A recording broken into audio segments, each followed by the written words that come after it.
You're watching the CNBC TV 18 special where we're decoding the fine print of the economic survey. Over 500 pages of what the Chief Economic Advisor, Krishnamurthy Subramaniam, has put together in terms of policy prescription going forward. Joining me now to take us through what he makes of what the survey is highlighting is Uday Kotak, the President of CII and the CEO of Kotak Mahindra Bank. Mr. Kotak, always a pleasure. Many thanks for joining us here on CNBC TV 18. Let me start by getting your comments on the growth projections that have been put down in the economic survey. FY21 GDP estimated to contract 7.7%, and as far as FY22 is concerned, estimated real GDP growth at about 11%. The survey is also calling on the need for more counter-cyclical fiscal measures. It does acknowledge the fact that perhaps India didn't do as much as was expected in terms of fiscal stimulus, but that leaves us with the elbow room to do more. So in the context of where we stand as far as growth is concerned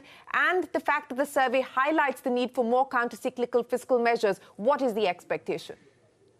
Shireen, I think the survey has highlighted some of the key issues, including the fact that the vaccination drive is going to help and in the V-shaped recovery, which we are hoping to see. And I agree broadly with the Chief Economic Advisor's number of 11% GDP growth in the next year, but we must keep in mind that it is of a lower base. There has been a negative base for the current year, and therefore 11% is not a sustainable number, but a number specifically for the next year. Having said that, I do believe that the recovery is getting momentum and legs, and we must do everything to nurture and protect it. And in that context, the fact that the fiscal deficit for the current year will be higher than anticipated has created some stimulus. Therefore, the way to ensure that this recovery nurtures in line with what the survey says is to withdraw the level of fiscal deficit more gradually. And at CII, we have recommended a 3-year period over which we normalize the deficit rather than in 1 year, which effectively means additional measures to keep the economy at a higher booster dose than normal fiscal deficit. Yeah, you're talking about the need for additional measures, and the survey also points out, and I'm reading out from it, it endeavors to provide intellectual anchor to the government to be more relaxed about debt and fiscal spending during the growth slowdown. So what would be the acceptable, the palatable number in terms of government borrowing as well as the fiscal deficit, even though you said that you have put together a roadmap of what the government should achieve over the next 3 years? I think for the immediate fiscal year ahead, which is 21-22, our view is a fiscal deficit number of around 5.5% of GDP versus the historical normalized expectation, which was 3.5%. So that is the additional boost which we must continue for the economy in 21-22.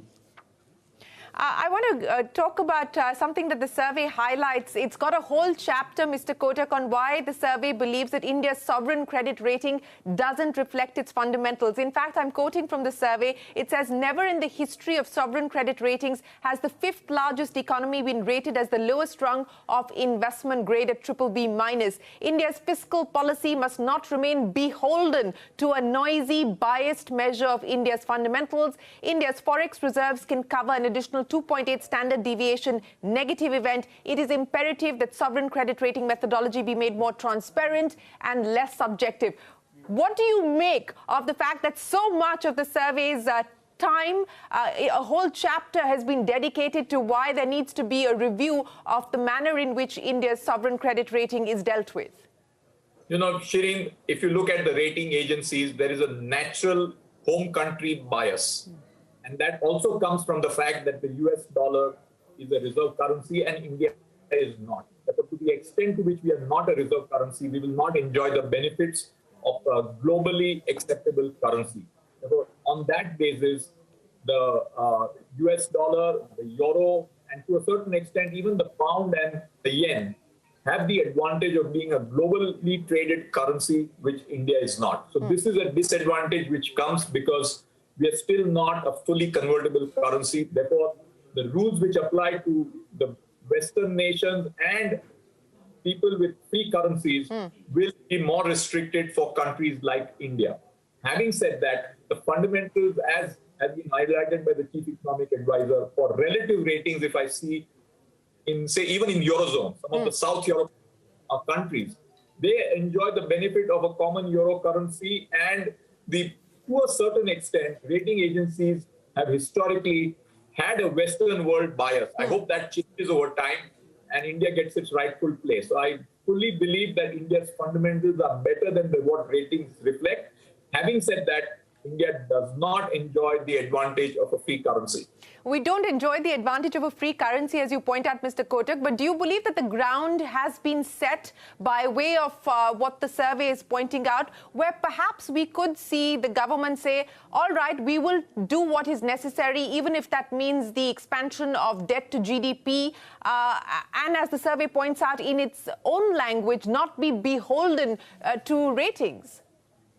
The survey has certainly got a point, but I would also like to highlight the fact that when the rating agencies look at India's debt, they look at the central government debt, they look at the state government debt, and they look at the off-balance sheet debt. And therefore, we need to ensure that we have a more transparent picture of our total debt as we look at our relative ratings in this world. Okay, let me ask you about another important aspect that the survey highlights, and there's a whole chapter on dealing with inequality and the growing inequities in different sectors. It talks about the fact that the policy focus does not imply that redistributed objectives are unimportant, but that redistribution is only feasible in a developing economy if the size of the economic pie grows. India must continue to focus on economic growth to lift the poor out of poverty by expanding the overall pie. How would you read into that statement, sir, in the context of the possibility and the apprehension that we are perhaps going to be faced with higher taxes, whether it's a billionaire tax or what have you? Shireen, you go back to the 60s and the 70s, when India was trying to copy the Soviet model. We probably made the mistake at that point of time to focus disproportionately on how you divide the cake rather than increasing the cake. I think while distribution is important, we must first ensure that the size of the cake is growing. And India should not make the mistakes it made, particularly in the 60s and 70s. At one point of time, if you would recollect, the marginal tax rate was 90-odd%. So we have to be careful we don't fall into the same ditch and rather have growth with equitable distribution as a combined objective, but not distribution at the cost of growth.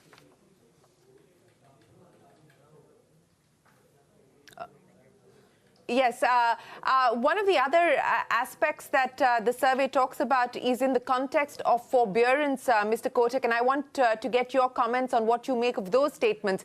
It says forbearance represents emergency medicine that should be discontinued at the first opportunity when the economy exhibits recovery. It also highlights the need for an asset quality review exercise. It says it must be conducted immediately after forbearance is withdrawn.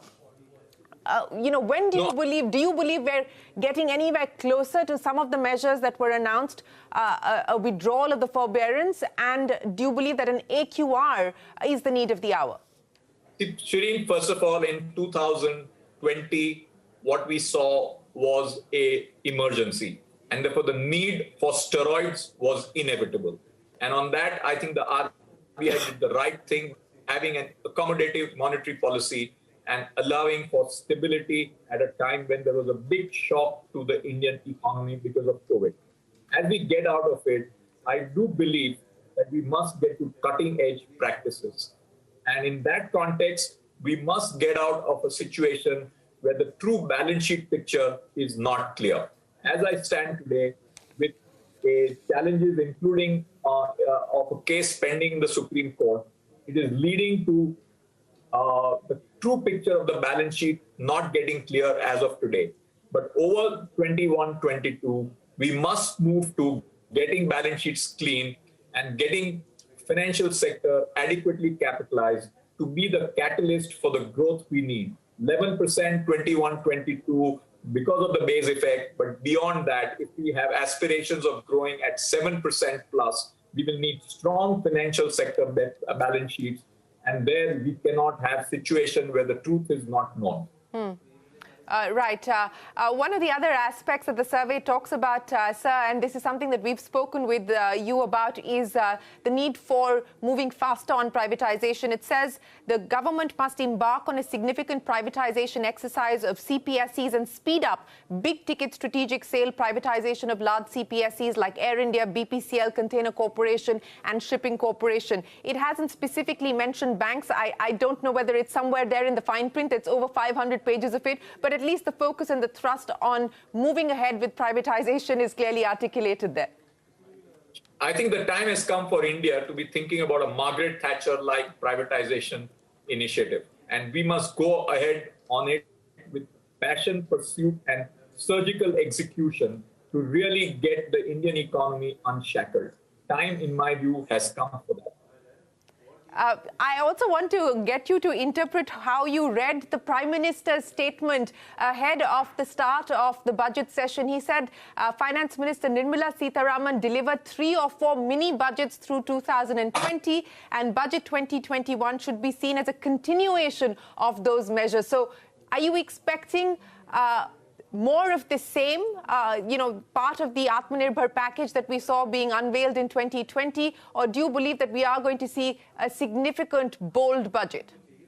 See, the finance minister has laid down some ground rules already over the last 8 to 10 months, one of which was the government exiting from non-strategic sectors. So maybe the Prime Minister is alluding to some of the statements she has made and actions on that being reflected in the budget as a continuum. And I share fundamentally that we should not be thinking about the budget as a one-time exercise, but as a path towards a consistent pursuit of the goals which the nation needs to achieve.